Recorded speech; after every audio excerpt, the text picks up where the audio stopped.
So I'm sorry that I'm like loudly making something in the toaster oven while I'm doing this video. I hope it's not as loud for you as it is for me. I was thinking of doing a vlog where I was kind of thinking about like falling rent in San Francisco and just how personally weird I feel. Like I moved to San Francisco like 8 years ago when I was 23. So I've lived most of my adult life here and almost all of my life where I actually was like paying rent somewhere. And I guess like very soon after moving here, it just became really apparent to me that doing the kind of work I do, living in San Francisco, I would always live in some kind of like weird and shitty living arrangement because I just wouldn't be able to afford anything better. Like the most stable arrangement I had was like living with two friends from college in an apartment, but like the experiences we had with like our different landlords, yes, our landlords regularly changed. It's sort of complicated, but they were all members of the same family who kind of appeared and disappeared at different times. But that was the most stable experience, and then some of the other ones were like much wackier. Anyways, I just sort of realized that this was going to be the case. Like, I'm very stable now. The only problem is that I live in like a basement apartment that's like really dark and doesn't have a kitchen, but there's no interpersonal drama. And my landlord is always going to be the same landlord, so that's very nice. But anyway, because of the changes in rent falling in San Francisco for so many COVID related reasons, my expectations for the future have really changed, and I'm realizing, wow, I may actually be able to like rent a normal apartment in a normal apartment building and have this kind of like level of just like comfort and normality in where I live that like I never thought would happen. And so that's kind of weird because you know, it's weird to be excited about something that's happening because of like a global tragedy. It's just strange. Anyway, as I was thinking about this, I just thought it would be fun to tell the story of the last place that I lived. The other day I was hanging out with my former roommates, who I will call Jane and John, and we were reminiscing a little, and I just was like, how sometimes like a certain amount of time goes by and you realize that you can't believe that like something that happened to you actually happened to you, or even like happened to a real person. So I was kind of getting ready to move out of the house where I lived with like the two college friends. And so I was looking for a room, and I found this really cheap room, and I went and I met John, who was the person who was talking to me about renting the room. And like there was a very confusing structure of who actually owned the house. So, first of all, there were the owners of the house who I never met.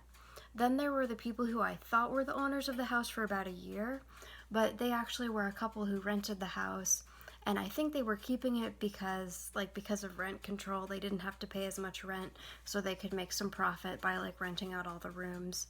Even though they were cheap, like, I'm talking about like $800 or $900 or $1,000 for a room, which was a good profit for them, I think. They didn't even live in San Francisco. They actually lived in another state, and they lived in a tent in the woods. And so then below that was like John, who had basically been renting a room at this house for like 10 years. And as the sort of fake landlords, the rent control couple who lived in a tent in another state, as they'd kind of like gone back and forth between like living in the house and like not actually living in the house and all this stuff, like John had consistently lived there. So they kind of liked John, and they sort of let him act as a landlord when they weren't there.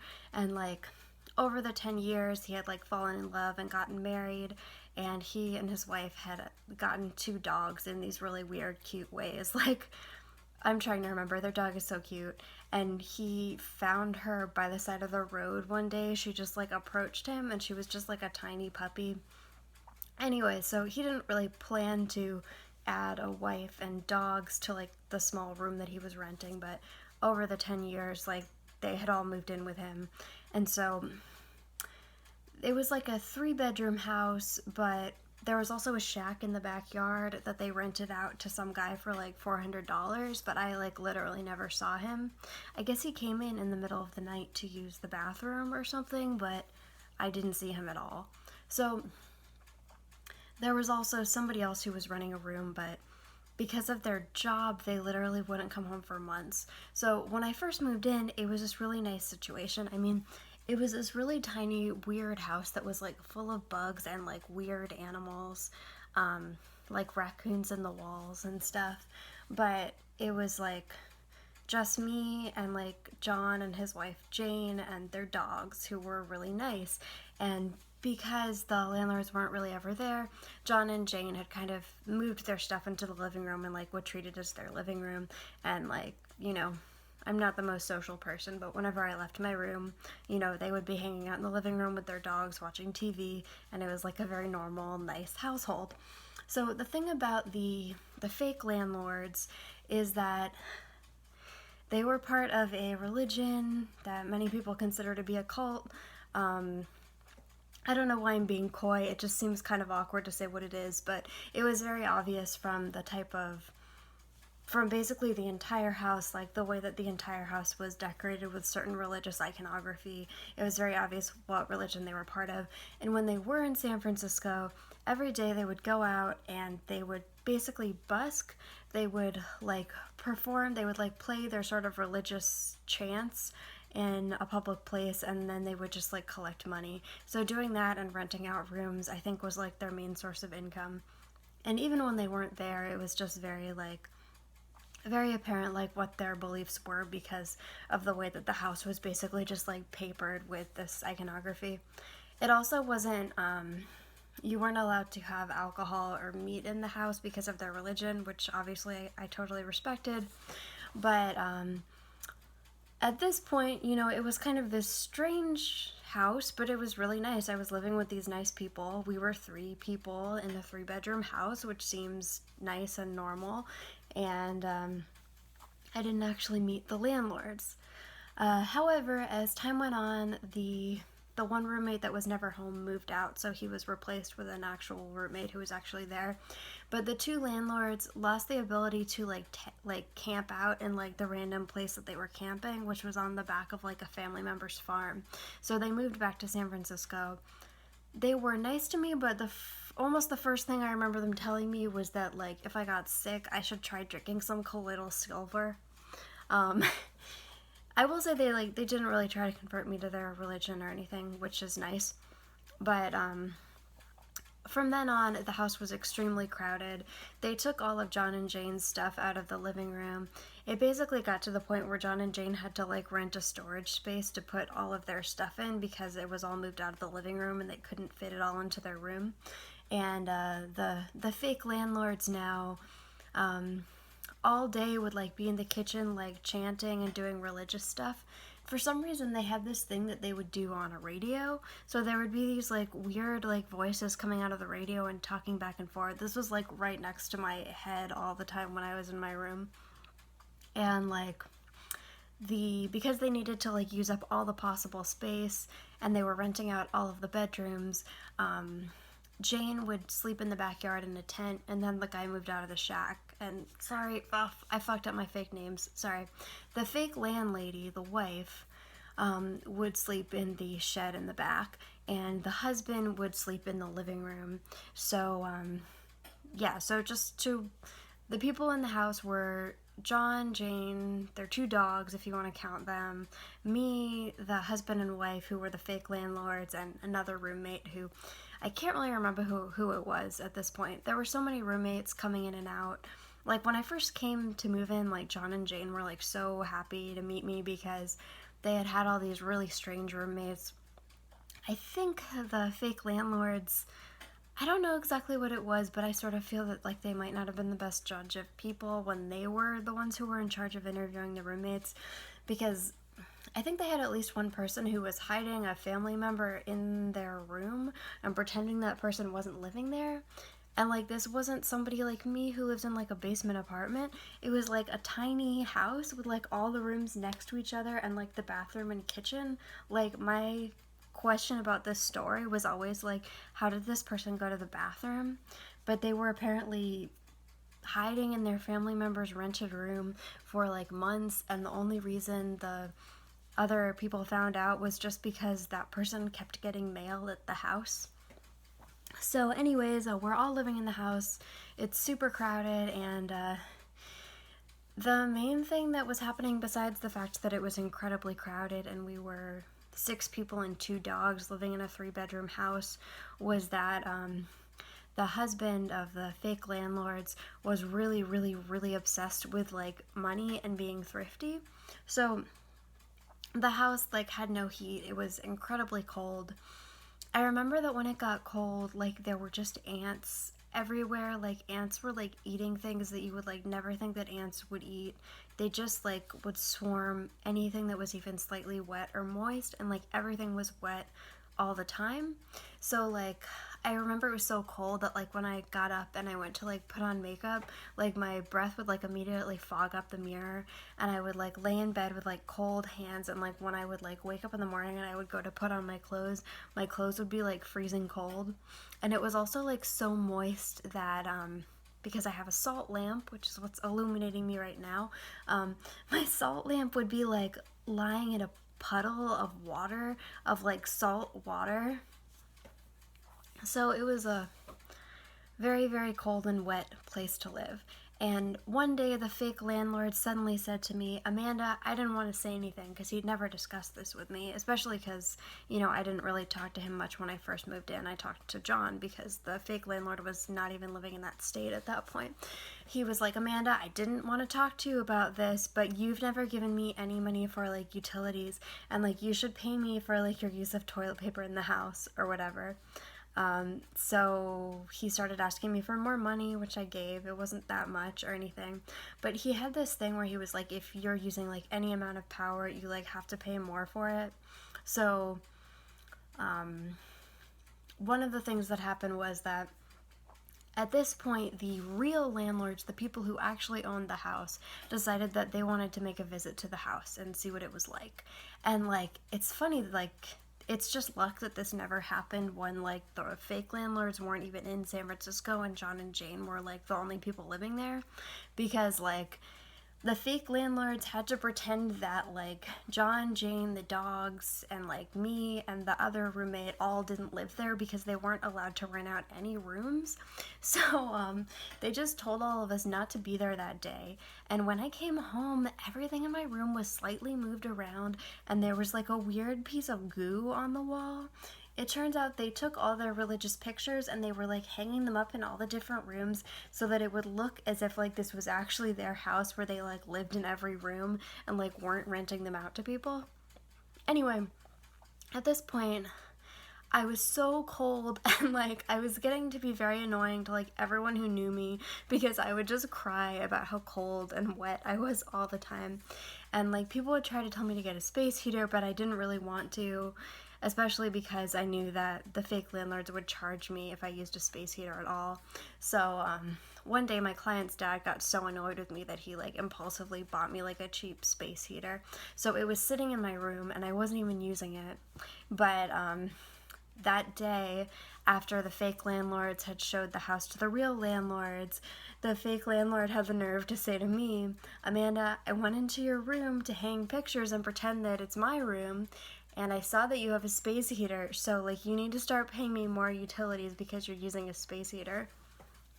But the best thing that happened about money was that, you know, at this point, I guess the fake landlords were the ones who were buying toilet paper for the house. And we all, to be clear, 6 people all shared one tiny bathroom.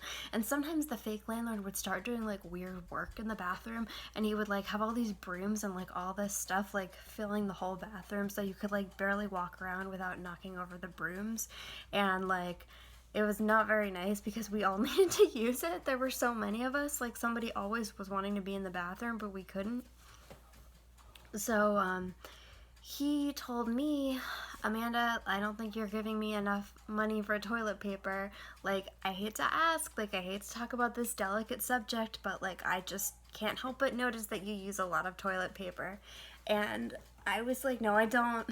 And he was like, well, like, can you just keep track of it? Can you just keep track of how many squares of toilet paper you use every time you go to the bathroom? And I was like, okay, no, just tell me how much money you want and I'll give it to you. But like, then at this point, the fake landlady sort of, who was kind of the more diplomatic person who would try to sort of keep him from like offending all the tenants who lived in the house, was sort of like, you know, we're sorry, but it's just that we're going through more than one roll of toilet paper a week. So again, this is a house where 6 people lived, and they thought that 6 people shouldn't use 1 roll of toilet paper in a week. So at this point, there started to be a lot of drama with John and Jane's dog and the fake landlord. I haven't come up with fake names for the fake landlords because their names, I just looked them up and they're not names in any language that I can recognize. I think their names are religious terms related to the religion that they were part of. And I can't really find any evidence of like any other people having those names. So I don't really know what kind of fake names I would even use. Anyways, they started to have problems with Jane and John's 2 little dogs because one of the dogs really didn't like the fake landlord, which honestly wasn't the weirdest thing. Oh, thank goodness the toaster oven is done. It wasn't the weirdest thing because he was a rather, I mean, he could be kind of an off-putting person. I think I've gone into why. And so the dog would always bark at him and get mad at him. And despite their religion saying that you're supposed to love animals and stuff, he would get really, really angry at the dog and like yell and shout at her, and like the dog would like bark back and act more and more crazy. And he had this idea, it's pretty fucked up, but he had this idea that if he just kicked the dog a little bit or just like hit the dog a little bit, then the dog would like, I don't know, be like cured of her bad habit of barking at him. And don't worry, nothing actually happens to the dog in this story. But he would, it was really awkward. Like sometimes I would take the dog out when John and Jane weren't at home. And like if we ran into the landlord, like, oh, things would already get like really intense. Like he would just kind of like be talking about how like the dog needed to be like taught a lesson and like not to behave this way anymore. And it was just like really stressful because I couldn't stop her from barking at him because she obviously was getting bad vibes. But this thing then happened where John and Jane would try to keep their door locked all the time. They didn't want the landlord to ever get in.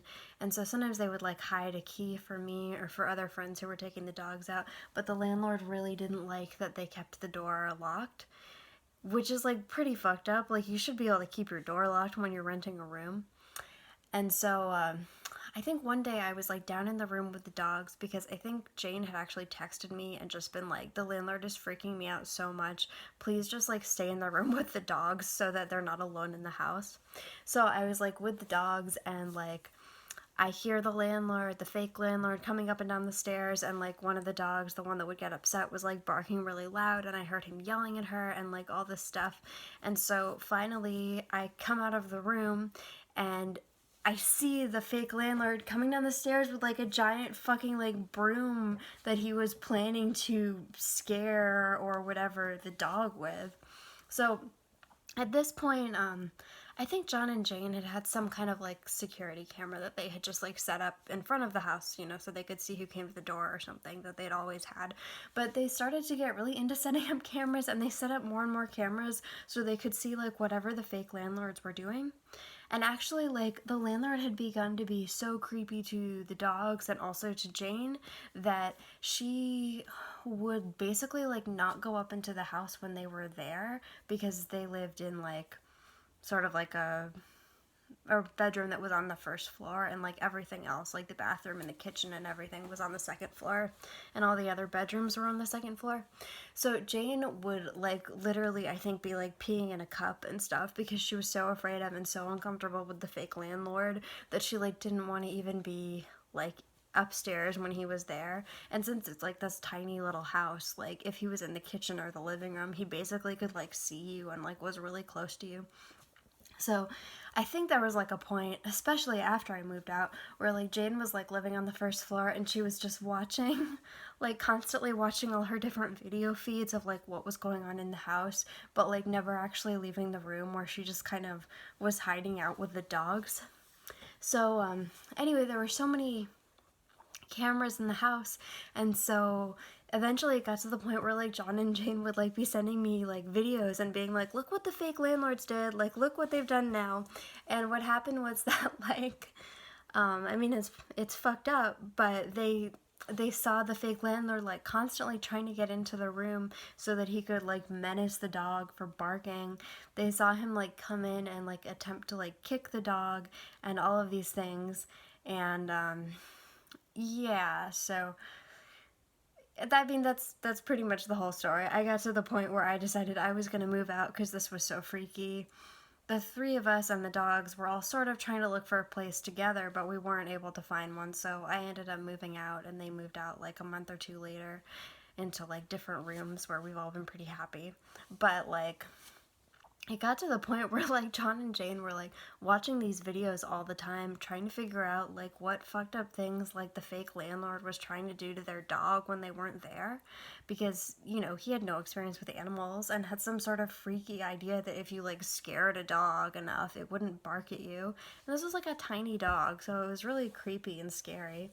And like, I think it got to the point where the final video that they had was of him trying to force the door open, and John and Jane had put like a child's gate inside the door of their room to basically make it so the dogs couldn't run out, in the hopes that maybe he'd be less likely to kick the dogs or like do anything fucked up to them if they couldn't get into the rest of the house, but also just to try to keep out the fake landlord. So they had this video of like the fake landlord, like, I don't know, picking the lock or like somehow getting the door open.